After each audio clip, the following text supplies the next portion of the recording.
Oimore ja neno mar Ramogi TV kamora mora ma intiere kendo iyudo Ramogi TV. Eno dhiambo noero mabende wenge duto ng'iyo kanyo ero riwruok mar Azimio, riwruok no mano mar Kenya Kwanza kuma irito nito gidhi yiero ng'ama mabende dhi bedo jalup William Ruto kochopo dwe mar 8 mano e yiero mabende piny Kenya didhiye. Ka bende en odiochieng' mangima mosebed kirito nito gidhi walo nying ng'awa. Wantiere kod reporter marwa Chris Owino mabende gotacha mano e par William Ruto gwenge makare. Ka bende bende kanyo kendo rito nyiso to en ng'ano mabende oyier e odhiambo makawuono. Botudre kode bang'e kanyo ero e chendo ni kanya kamano bende wabo ng'iyo matuta e wi jogo eko mabende idhi yiera ni to mbi mane mabende gibiro godo. Machiegni ang'ich welo weche mabende wamiyo peko odhiambo makawuono gin magi.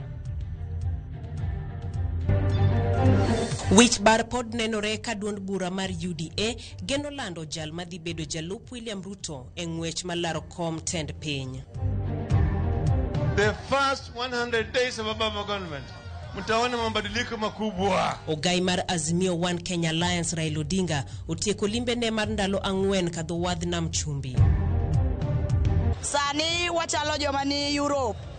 Kendo ka wang'iyore kaendi to waneno ka wan kama ber. Joma ni jo plan this market, they are poor planners. Gin joma kia pango gik moko. Mor kod ng'oro nyiedhore e wi chendo mar pogo kuonde uso ne jo ohala ka gidok e chiro makibuye.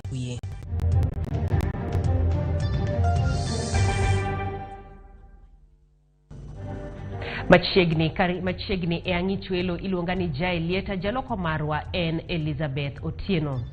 Seche buora osekalo nyaka ne duond bura mar UDA landi ni gidhi yango jal madhi chung' kaka jalup jatend piny e yiero maduong' ma higani. Wich bar nenore e yango jal madhi chung' kod ogai mar UDA William Ruto. Jotelo osebedo ka donjo to wuok e kar jot mar Ruto makaren kama ni geno e lendo makamano. Ote mabende nochopo ne ute fwambo koa e apisi mar kampen mag Ruto nowacho ni jalupne ibiro landa yanga kar saa 7 odiechieng', kata kamano pok gitimo lendo makamano nyaka sani.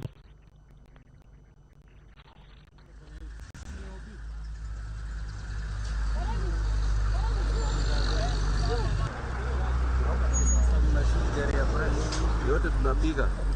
Hiyo ni tabia. Niko sawa kabisa. How are you? Niambie. Ni komanda kwa. Piga.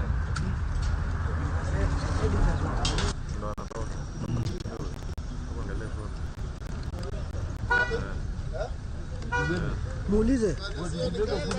Where is the running mate? Where is the running mate? Running mate. Agwad. Yes.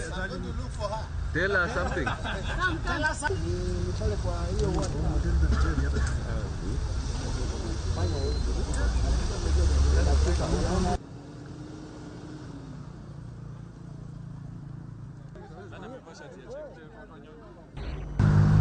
Gikanyo bende koro wadhi achiel kachiel nyaka Karen kuma reporter marwa Chris Owino nitiere osegota chakre gokinyi ka girito ni mondo oyal ni en ng'awa mabende idhi gol kata idhi yanga ni e jalup William Ruto. Chris Owino ka nyaka sani nying makamano poko gol, en ang'o matimore to rito makamendie unyalo uparo ni ang'o matimore nyaka sani?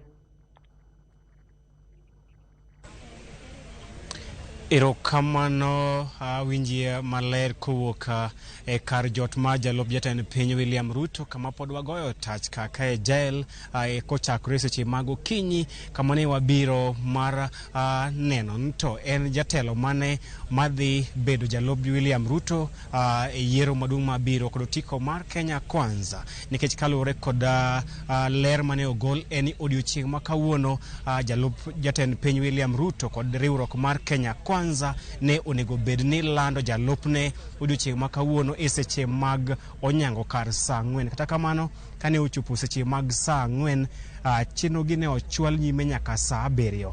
Kane ochopo saa 7 ne ochwal nyime nyaka saa 9 mamidhiambo. Bang' saa 9 onge ler moro amora mosewuok nyaka sani ka jotelo mopogore opogore jo od bura kaachiel kod senators kod jodito mag Kenya Kwanza osebedo ka molo kae kendo wuok achiel moro bang' nyawadgi ka nyaka sani mana kaka ineno rangach madonjo kar jot mar jalup jatend piny William Ruto pod olor ne jofwamb weche. Kaka ne wabiro ka chakre sa 3 mar okinyi pok oyienwa donjo nyaka sechegi. Ka pod wan kod geno mana ka jopiny moro amora ni thuolo moro amora jotelo gibiro wuok oko kendo biro mar lero ne jopiny to ng'ano madhi teno William Ruto e yiero maduong' ma higani kod otiko mar Kenya Kwanza. Gimwang'eyo en ni piem mapek ni kind jaod bura Mamadhira Rigathi Gachagua ka achiel kod seneta Mathara Kanithi Mano Kithure Kindiki. Magi gin jotelo ariyo ma nenore kaka achiel kuomgi ema ibiro walo mondo ten William Ruto e yiero maduong' ma higani. Kata odoko ni ne nitie nyinge auchiel mane ochwal ne nitie nyinge auchiel mane igeno ni kuom ji auchiel go ne inyalo yudo achiel kuomgi. Nyinge auchiel go ne oting'o nying gavana mar Kirinyaga Anne Waiguru, ne oting'o nying jaod bura ma Kiharu Ndindi Nyoro, ne oting'o nying speaker mar od bura mamalo Justin Muturi e kind mamoko. Kata kamano ler mwayudo en ni jotelo gi ne oseyiere ni kuom ji auchiel go gidong' na kod nyinge ariyo, mano nying Rigathi Gachagua ka achiel kod Kithure Kindiki. Kata kamano maling' mwayudo ka jofwamb weche en ni pod nitiere ywarok e kind kweth ariyo gi, kweth mar ngire Kithure Kindiki ka achiel kod Rigathi Gachagua ka jog Rigathi Gachagua ka achiel kod Kithure Kindiki moro ka moro ywayo tol kodoka korgi ne ng'ato emonego bed ni teno William Ruto. Kaka inyalo paro Jael en ni mabiro kalure kod winjruok mane oloso riwruok mar Kenya Kwanza mane oyango ni jalup William Ruto biro mana wuok e duond bura mar UDA to moloyo komni idhi wene gwenge mag masawa mar piny Kenya. Ma emomiyo jotelo ariyo gi Kithure Kindiki kod Rigathi Gachagua ema nyinggi nyaka sani pod nitiere kaka jogo manyalo bedo jalup William Ruto e yiero ma higani, kendo pod warito ka wageno ni poni okoland gi odiochieng' ma kawuono to inyalo land gi odiochieng' makiny kata chieng' wuok tich, nikech kalure kod tarik mane gol kod duol matayo yiero pacho kae IEBC en jogo malaro ten piny Kenya e yiero ma higani nyaka chwal nying jolupgi kochopo chieng' wuok tich e juma makiny sa auchiel mar otieno. Koro pod nitiere geno ni poni oko land jalup William Ruto odiochieng' ma kawuono inyalo lande odiochieng' makiny kata chieng' wuok tich jal. Kata kamano pod wagoyo tach kae chieng' ng'ich, chieng' ne ogoyewa kae sani koye mang'ich, pod warito kae kendo wageno ni sa asaya ma leno ni owuok wabiro chwalo ne achiel kachiel ne jopiny kokalo e Ramogi TV maonge leo moro amora. Mago e gik ma wasekawo kowuok kae kar jot mar jalup jatend piny Jael. Ka en kod penjo moro amora. Erokamano ahinya Chris. Ka bende gino ma bende ipenjo kata ji rito ni to nyingno odhi wuok kawuono koso waborito nyaka odiochieng' machielo? Jael, mano e penjo ma wabende wagombo ng'eyo ni to nying jalup William Ruto idhi golo odiochieng' ma kawuono kaka ne gisesingo kose idhi gole odiochieng' mane. Adieri makende en ni jotelo ma wasetemo dayo dhogi e thuolo mokalo ne waloso kod jatend duond bura Matuji Bebe William Kabogo ne watemo penje ni bende nitiere ler moro amora ni odiochieng' ma kawuono inyalo land jalup William Ruto. Kata kamano ne owacho ni okonyal golo ler moro amora ne jofwamb weche nikech mano ok en ting' mare, mano en ting' mar William Ruto wuon mondo ler ne jopiny ni jalupne ibiro lando odiochieng' mane idhi gawlo odiochieng' ma kawuono kendo odiochieng' makiny, kendo okwayo jofwamb weche mondo bed abeda mos nikech duond bura mar kata riwruok mar Kenya Kwanza biro golo ler malong'o ewi odiochieng' ma gidhi lando jalup William Ruto. Kata odoko ni ne nitiere weche mane fuong'ore ni odiochieng' ma kawuono ema ne riwruok mar Kenya Kwanza dhi lero ne oganda jo Kenya to ng'ano madhi bedo jalup William Ruto e kind Rigathi Gachagua kod Kithure Kindiki. E seche mamoko kar sa aboro ne nitie maling'ling mamoko bende wacho ni speaker mar od bura mamalo Justin Muturi bende ne nenore ka jatelo ma bende dwaro lemo mar teno William Ruto e yiero mahiga ni. Kata kamano waonge kod adier mar wach makamano ka wang'eyo ni pie mapek ni e kind Kithure Kindiki kod Rigathi Gachagua. Koro pod wabet kakae mar neno ka idhi lande kawuono kose idhi lande odiochieng' makiny kose chieng' wuok tich juma makiny. Jael. Erokamano ahinya Chris Owino. Mabende podogo tach mano e par mar jalup jatend piny William Ruto kuma irito duoko ni to nying mane mabende idhi gol ka odiochieng' ni rumo kata odiochieng' machielo ewi jalno mabende idhi yier kaka mano jalup William Ruto kochopo yiero mano mar dwe mar aboro. Pod wabomedo luwo wachno ero mondo wayud matut ewi jalno mabende idhi yang. Kawadhi nyime eningire Kithure Kindiki nenore kaka jalony e weche mag chike kanyakla kod telo kabende oseyaro kanywero. Oseyaro humbe kaka jal mabende manyo hore. To ere pek mabende okelo e mesa mano Maruto kabedni oyiere kaka jalupne. Chris Owino miyo waler mathoth.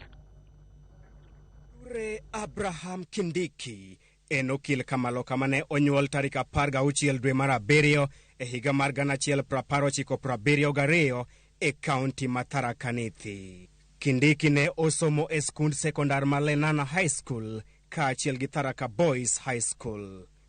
E higa mar 1998 Kindiki ne osidh kod lony e weche mag chike kowuok e mbalariany ma Moi. Kindiki ne odhi nyime kod piego wiye kendo yudo simbo machielo mar Masters degree e weche mag chike kaachiel kod ratiro mag oganda kowuok e mbalariany ma Pretoria e piny Afrika ma Milambo.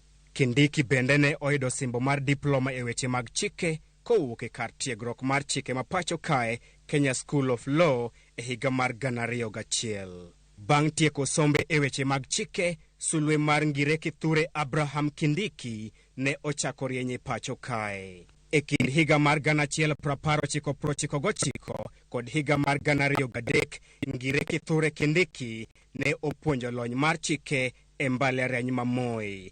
E kind higa mar 2000 kod 2001, Kindiki ne otiyo kod duol makedo ne ratiro mag oganda ma lweny odare miethgi e piny mangima mano UNHCR e piny Afrika ma Milambo. E kindeno, Kithure Kindiki ne otiyo kod lony mare e weche mag chike e ng'ado rieko kaachiel gi kedo ne ratiro mag oganda ma lweny odare miethgi e piny Afrika ma Milambo. E higa mar 2001, Kindiki ne otiyo kaka jayal buche e doho mamalo e pacho kae kaachiel gi doho maduong' mar Maundu e piny mangima.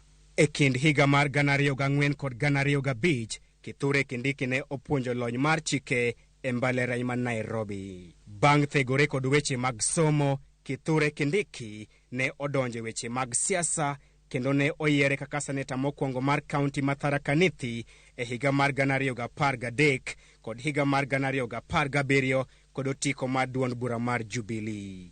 E od bura mar Senate, Kithure Kindiki ne otiyo kaka jatend jood bura mathoth e kind higa mar 2013 nyaka 2017 kaachiel gi bedo jalup spika mar od bura mar Senate e kind dwe mar aboro higa mar 2017 nyaka dwe mar abich e higa mar 2020. Kindiki Kithure, the duly elected deputy speaker. Been elected as deputy speaker of the Senate. Do swear in the name of the Almighty God. Kithure Kindiki en achiel kuom jood bura mag duond bura mar Jubilee mane othich oko e lemo magi mag telo e od bura kuom balo kod tend duond bura no.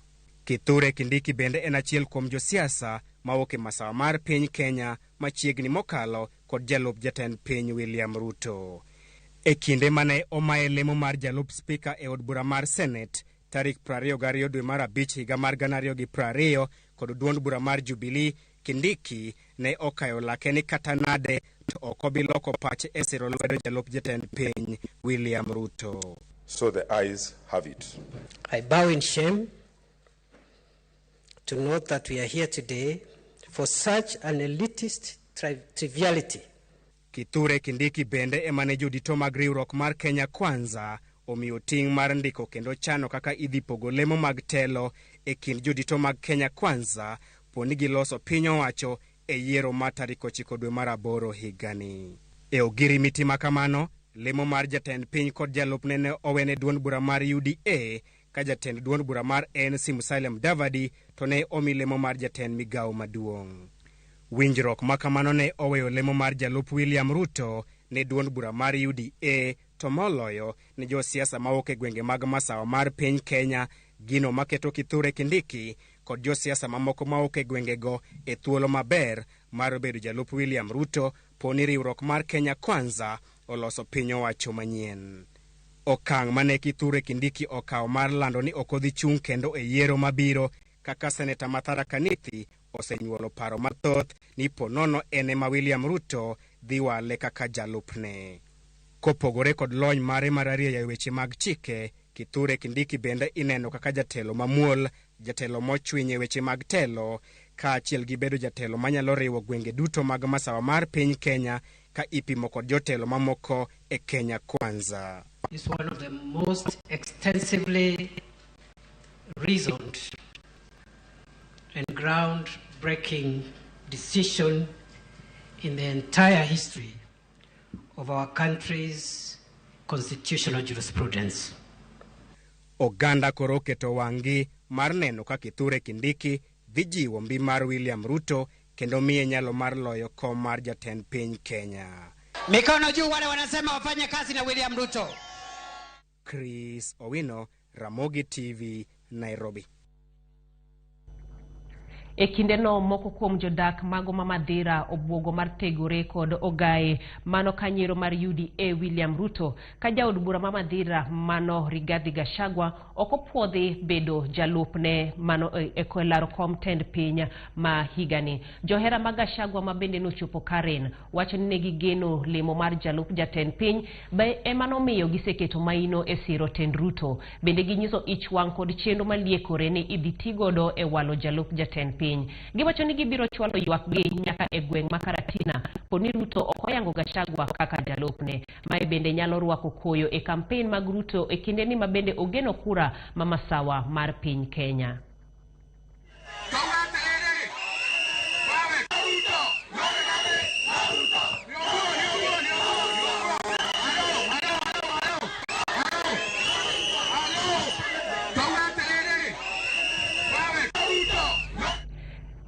Gisani bende wang'iyo mano jachung' machielo mabende idhi wal kata inyal wal kaka jalup jatend piny William Ruto mano Rigathi Gachagua mabende wang'iyo matut kuome kaka imiwa kod Simfros Okinda.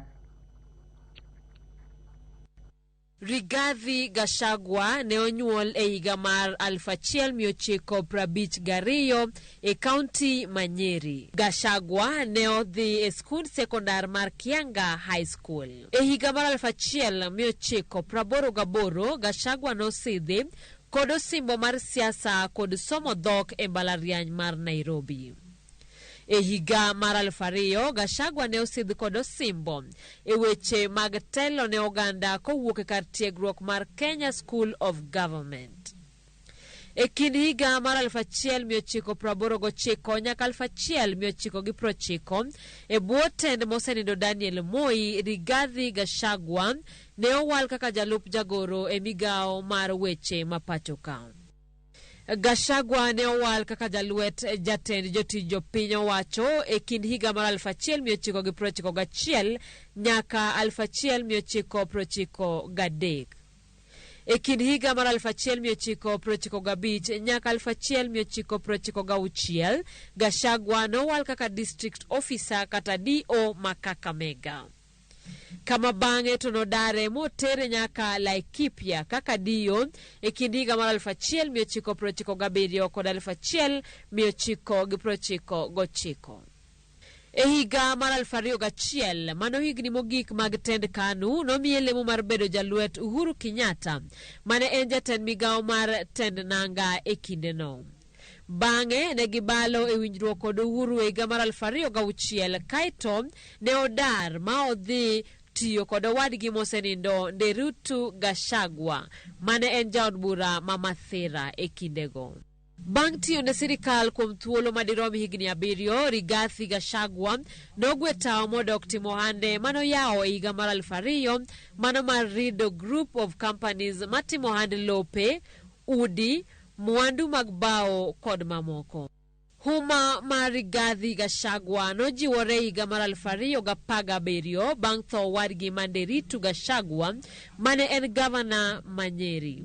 Bang'e ne okawo tend siasa e anyuola mare ka otemo yudo komb gavana Manyeri.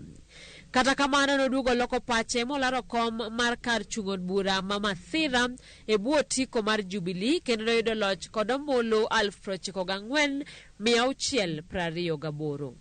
Nyaka ne yiere kaka jaod bura, Gachagua osebedo siep jalup jatend piny William Ruto Mangita. Kendo osesiro Ruto ka okwedo jatende machon Uhuru Kenyatta. Rigathi Gachagua osebedo kalando sera mag William Ruto.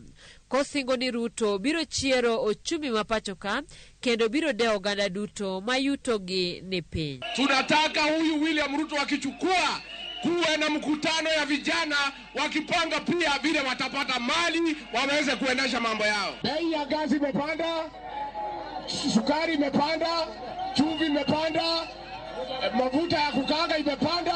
E kindegi mabende koro Ruto chomo debe mar yiero maduong' ka ogeno tend piny, Gachagua bende ne geno mar bedo jalupne. Walo Gachagua kaka jalup jatend piny ineno ni dipoka ne olombo jogo ombulu madirom milion 5 manitiere gwenge mamasawa mar piny Kenya. Tunataka William Samoei Ruto akichukua ushukani agushe bei ya bodaboda ambayo imeongezwa. Ile maneno tuko naye ni kuchagua rais ambaye ataremusha bei ya vyakula. Simfroz Okinda, Ramogi TV. Koro watudre achiel kachiel kod okil mano Laktar Eric Komolo mabende en jalony e weche go mag telo kentiere studio wa mano ma Nairobi. Wang'iyo wechego mag yalo nying jalno mabende dhi bedo jalopa William Ruto kabende pod warite nyaka sani okil deko makamendi e nyiso nang'o. Iparo ni en ang'o mabende timore Karen kanyo? Chutho to ng'among'eyo gima timore Karen. Lakini gima gino koni en demokrasi ma Kenya machua ma ng'ato achiel ok nyal amua gima important machalo yiero jalup jatend piny. E pinje moko nitie gima iluongo ni search committee ma timo konyo ng'ato ma oyier mondo bed president mondo many jalupne, nikech nitiere factors mang'eny ma onego bed no consider komanyo ng'at ma bedo jalupne. Jo Azimio ncho temo but ncha gitime ma ok nyal wacho ncha gitime maber, apa ne afterthought, but ncha gitemo keto committee menja nitiere Bishop Okulo gini Bishop Makichum former Bishop Makisumu manyicho telne gino Wekesa momanyo odadho karibu dhana 10 hivi magi biro gi list malingling wacho ni gibiro gi list mar Karua gi mar Kalonzo gi mar Peter Kenneth. Koro at least Azimio no temo bedo committee mondo kony jatend Azimio ma Raila Odinga mondo o evaluate criteria mar ng'at monyalo tiyogo. Jowa giendi mar jo Kenya kwanza gi chalo gima gini omako gima kizungu luongo ni off guard. Ne giweyo ni Ruto biro amua tu, lakini adiera ni siasa ntiega interest. Siasa is a business mar balancing interests. And interest malich kaendi en mar jo Mount Kenya, mano kama kura ng'enye ma William Ruto dwaro. But mar ariyo nitiere jok mabende nyaka bed no osechiko. Nitiere promises ma nyaka bed no keto kaendi, jok mane join kode coalition, jok mane konye campaign Central Kenya gi kuonde moko. Koro aparo ni shida kaendi en ni nyaka giwuo, nyaka gibed gi compromise. And aparo ni compromise bedo matek maluwo kaka ne giparo. But kaka na wacho mokwongo, gima gino koni en ni Kenya machwa. Era mar dictator ma ng'ato dictate no ni ng'ani manyaka bed deputy president rumo. An kumano an amor ni jo Kenya kwanza pod wuoyo kichik gin gi nyaka tarik 16 bana paro ni wuok tich so mondo giamua ng'at ma deputy president mane ma IBC oketo for convenience ma managing elections, lakini kichik chutho to gin nyaka gi around tarik 6 dwe manyien. Chik wacho ni chieng' mitimo nomination ma presidential candidates nyaka ng'ato dhi gi deputy ne. Koro the actual legal deadline en chieng' ma itimo nominations. Aparo ni en anywhere between tarik 29 dwe ni nyaka tarik 6 dwe manyien. Koro warita an gadier ni jo Kenya Kwanza joma riek gibiro golo ng'at ma nyalo tiyo gi Ruto. An gadier ni nikech chik ma wan go sani giriek enough not to ketho coalition margi. Koro ng'ata ma okonwang' aparo ni gibiro promise tich mopogore. An tije ng'eny ok ing'e ni bende ni neno agreement ma Kindiki ne manondiko. Kane an kachor na wacho ni Kindiki nopuonja kure nosiepna at a personal level. Siasa mopogore go but komono gi nyaka sani. Iwacho ni nitiere nyinge ariyo makoro nitiere malo, Rigathi Gachagua kaachiel kod Kithure Kindiki ma bende ing'iyo. Gin mbi mane kata en ang'o maber ma bende dibi kelo e mesa kapono yier achiel kuomgi? Jogo pogore. Kindiki kamana kaka iwacho no en ng'at mosomo sana. En ng'at ma king'iye maber to en diplomatic, ng'at ma bende chalo gima nyalo ginene nyalo tiyo gi Ruto maber. King'iye sana king'iyo kaka Uhuru tiyo gi Ruto ineno ka dhawo bedo mang'eny gi compete over power. Ok apar ni Kindiki nyalo compete gi power gi Ruto. Koro aparo ni Kindiki kelo that element mar ng'at ma loyal deputy, and kidwa bedo governor kata president idwaro ng'ama loyal ma deputy ni. Gachagua kelo gima kisungo ni cantankerous. En ng'at ma apani sewinjo kaka wuoyo. En ng'at ma nyalo wuoyo ga lot of force. And ing'eyo yudhe ma sana ma Central Kenya ma chalo gima gimako. Ng'eny gidwaro ng'at ma samoro bolo wach. Koro anene ka asset mokelo ni Gachagua nyalo konyo Ruto mondo o capture votes make youths ma Central. And of course en Jakikuyu. Kindiki ok en Jakikuyu. Kindiki en Tharaka. Koro Tharaka en kabila matin, gichalo Josuba kwa mfano kiwacho Joluo Nyanza. Koro king'iye maber Kindiki kelo that diplomacy and ability mar Ruto mondo tim mayot kobiro bedo president. To Gachagua nyalo konye unite jo-Kikuyu. Mar ariyo Gachagua omeo. Ang'eyo ni Kindiki bende gi pesa to ok omeo ka Gachagua, ok en billionaire. To Gachagua omeo, family ne omeo sana nyaka wadgi mane governor Manyeri mane Nyasaye ka 2017 kaendi. Koro of course siasa dwaro pesa. An gadiere ni Gachagua kobedo deputy, the chances no dhi kelo pesa e table mar konyo Ruto nyalo bedo mang'eny.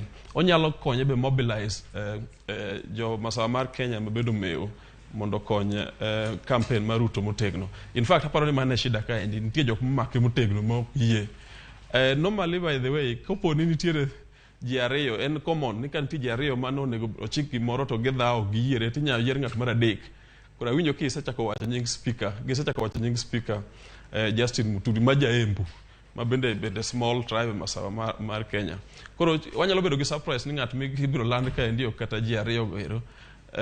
Of course ng'ane speaker Muturi en gigni 66 en machua osebedo siasa igni mang'eny chon bende en magistrate. Koro inyalo nene ni okay samoro ka koro compromise candidate nyalo bedo en kata ng'at machielo mokia, but agreement mar jo UDA maseneno mar jo Kenya Kwanza maseneno en wacho ni ng'at ma dhi bedo jalup ker nyaka a Central mar Kenya.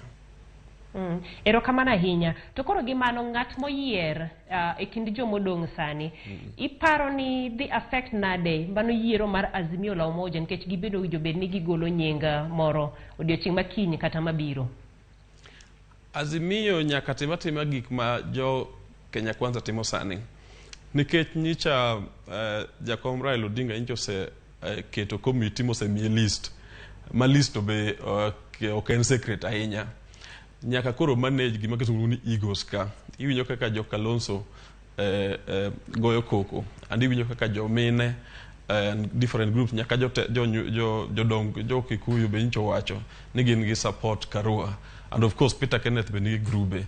Kure jogi endi nyaka Jakom eventually kapoko chopo apaga uchiel nyaka tima gima Ruto timo nyaka kel jogi piny mo manage egos mo ongi criteria ma jogite jiadek gite nyako promise gimoro kata ko yoro ng'at achiel. Of course king'iye maber ineno ni Karua biro gi asset moro ma jogite ongego en mar gender. Kenya pok obedo gi jatelo ma president kata deputy president ma miyo. An king'iyo history mar Karua gi Raila Odinga to jogo setagore sana e wacho position and democratization and all that. Koro en gi that asset. Kalonzo nigi additional asset ni Kalonzo osebedo loyal gi Raila since 2013. Osebedo deputy diriyo kage chung. And of course ing'eni ng'at machal kamano ok iwe aweya. Koro gima nyaka jo Azimio team and of course aparo ni jowo ng'eyo ni legally to ng'ama dhi weyo Azimio sani onge nikech agreement magiketo chande. Erokamano ahinya okil wang' waweya gi kanyo nikech aneno ka saa bende mayowa kinde. Wabo medo tudore ka wamedo yudo nyinge ma bende koro wuok kuondego eko. Erokamano ahinya. Janeno marwa gi kanyo bende mwakawo godo yweyo marwa mokwongo e weche manyien mago mag ang'icho ilo par kanyo ni nyalo orunwa ote magi e 2-3-6-000 kapod wamedo kelo ni mathoth. Kik idhi mabor.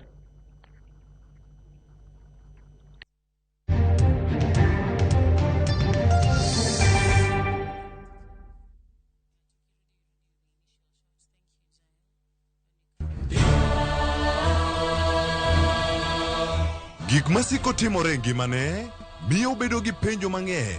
An anyalo timo ni gima rach ahinya Thapki. Nono nyalo bedo jasiki maduong'. Kabe onyalo bedo gi mor e ngimane. To hera ma en go kuom joode miyo temo umogi gi yore te. Ing'eni kawuono Thapki ochako miyi ngima machielo. Akwayi ni ikonywa wate. Thapki wuok tich nyaka ngeso saa 2:15 e Ramogi TV.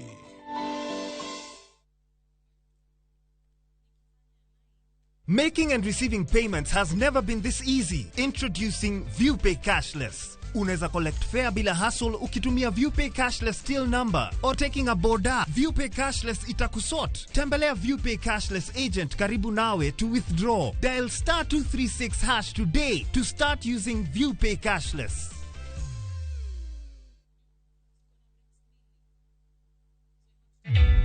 Introducing a new way to earn cash every time you buy airtime. Simply dial *487*2#. Buy airtime, pay for electricity or water bills for you or someone else, and get paid papo hapo.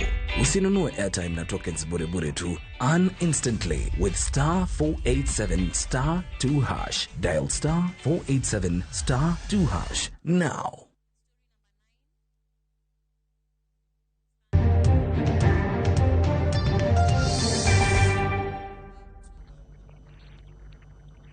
Machiegni kendo kikwano mana seche ka Raila Odinga biro fulo jalno mabende dhi bedo jalupne e yiero mar dwe mar 8. Jatend Kenya Martha Karua oramo ni onge kuma gibiro dhiye kendo gibiro chung' motegno e Azimio kata ka ok owal achiel kuomgi bedo jalup Odinga. Odinga gilange notieko limbe mar ndalo 4 ka dho wadh Nam Chumbi kama ne gisingo mar bero lwasi mar uchumi makono. Edi Kowenga ni kod ler mathoth kowuok Mombasa. Limbe mandala 4 mar kisera mar ombulu makadho Nam Chumbi gikon kono rumo e mamani e kachung' od bura manyali.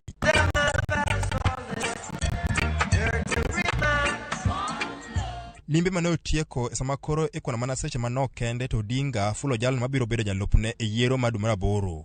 Martha Karua ma en achiel kuom jogo mende odadhogi nochiwo pache kama: zote wale tulitamani kuwa madepiti tuko nyuma ya baba. Yule atakayechagua sisi tutaendelea na kazi.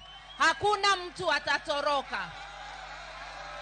Sababu sio masilahi yetu, ni masilahi ya wananchi. Mana kademo wang to jad bura ma Mvita Abdul Samad Nasir bende no donjo e wach mar walo jalup Odinga. Naomba, hii ni sauti ya wana Mombasa. Tukiangalia walioko katika jukwaa, tuna Hassan Ali Joho. Nikiangalia kwenye jukwaa namwona Sabina Chegi, Peter Kenneth, mamangu Charity Ngilu, Martha Karua. Tunataka tutajie deputy president hapa. Wachana na wale wapuuzi wa kujaribu kututisha. Hatuuziwi uoga, my friend. Odinga Gilange osebedo ka seto ombulu mar neno ni Azimio chuogo sirkal mabiro tok yiero madumara 8 higani. Kae Odinga nolero ni obiro keto mahino mare e tego chumi ma alworani ahinya mar bero yore mag tudruok ka osingo ni obiro bero bende yore mag kowo mwandu kendo yaro ohala. Ndani ya siku hiyo 100 utenda kazi wa bandari itakuwa imerudi hapa Mombasa. Sawa sawa. Ndani ya siku hizo zote ile mpango nimeongea juu yake ya maskini, ya kusaidia maskini itakuwa imeanza. Kaka yortego wuodhe mag osike, Odinga nolero ni obiro chiwo lwasi malong'o mabende biro medo thuolo mag tije ne rowere. Tuko na mpango kambambe ya kubadilisha hali ya maisha ya Wakenya wote. Tunataka kuleta mapinduzi ya kiuchumi ili Wakenya watoke kwa hali ya ufukara. Kwayo mar goyo jotelo kogno kapok oyiergi bende ne en achiel kuom thuon wach kindeno. Kuna mtu atakupatia condition.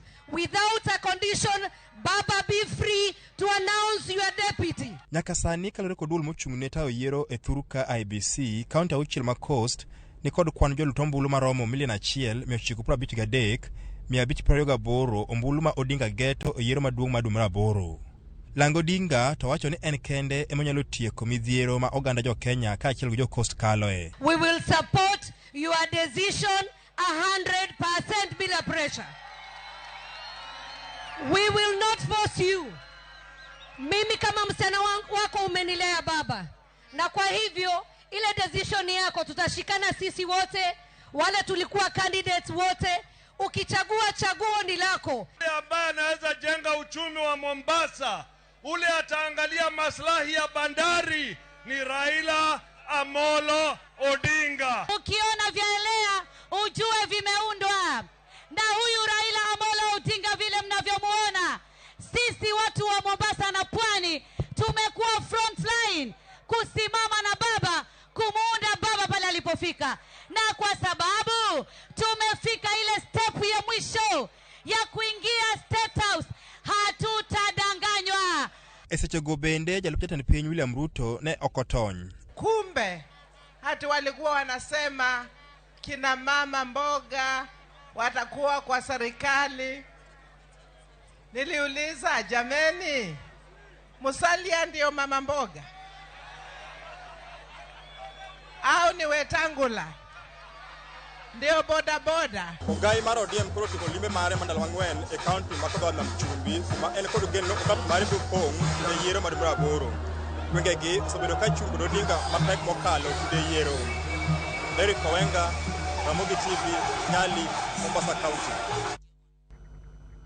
Jotelo ma Wakeni omedo jiwo gai mar Azimio One Kenya Alliance Raila Odinga mondo owal jatend NAK Kenya Martha Karua kaka jalupne. Kotelnegi kod Senator Mogwel Beth Mugo, jotelo go omedo ni en kinde maber mar miyo bede kom jalup jatend piny kendo Karua emoromo gi lemono.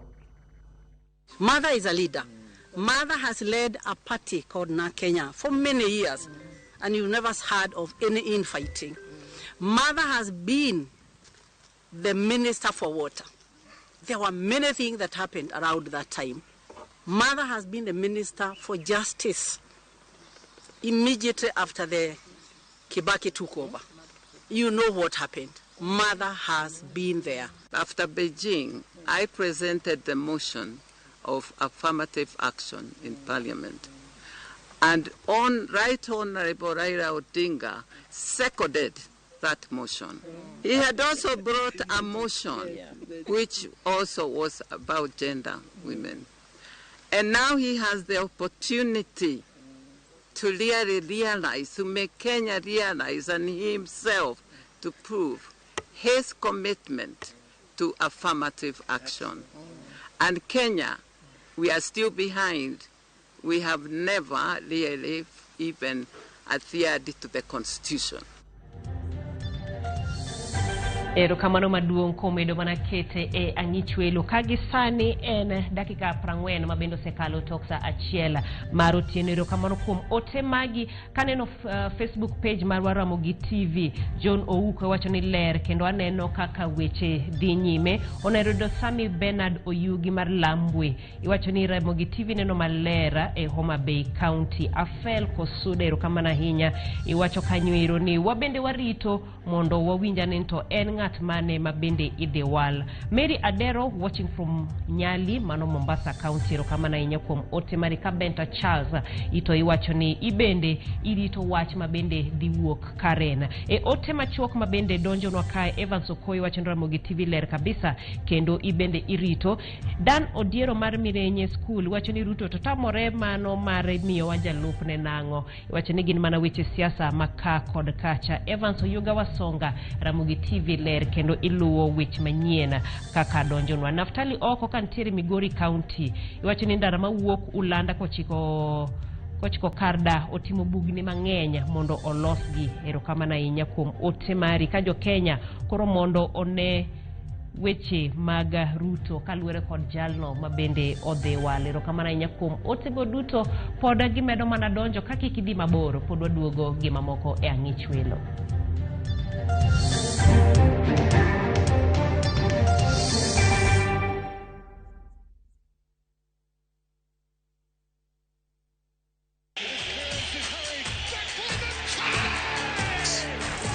Have doodles taken over your home? Hey, I need to suck your blood. Get Bolt and get your home back. Unlike other insecticides made from toxic synthetic pyrethroids, Bolt is made from 100% natural Kenyan pyrethrum, making it gentle on you but deadly on flying and crawling insects. When doodles strike, stop them dead. Bolt insecticide, gentle on you, deadly on doodles. Get Bolt insecticide today. Under the high patronage of the President of the Republic of Kenya, the city of Kisumu will host the 9th edition of the AfriCities Summit from the 17th to the 21st of May 2022. Several thousand participants, including 3,000 local officials, are expected to attend the summit. The theme of this edition is the role of intermediary cities of Africa in implementation of Agenda 2030 of the United Nations and the African Union Agenda 2063. Register today on africities.org and join the summit in Kisumu from the 17th all the way to the 21st of May 2022.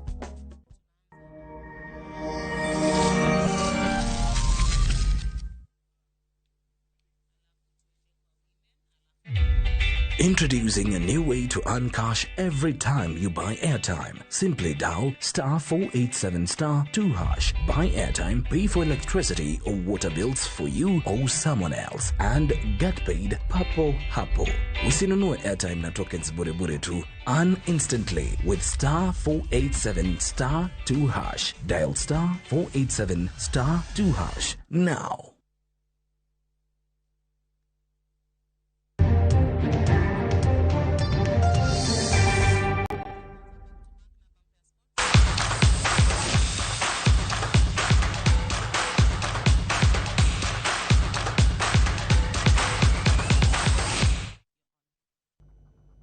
Machiegni e weche mag tuke kuma jatugo Noah Kibet ma en jaloch e ng'we mag piny mangima mano kuom jotugo ma hikgi piny ne 20 e kidieny mar mita 800 olando donjo mare e ng'we madongo bang' bedo jaloch e ng'wech mar Diamond League mano e boma ma Doha. Kibet noyudo loch bang' ringo kuom dakika 1 gi nyiriri 49 kendo yombo Peter Ball mano tieko e thuolo mar 2. Thuolo mar 3 no kaw kod Marco Arop mawuok e pinyno mano mar Canada. So Sawinski has set out quickly, no. The cheers are there, but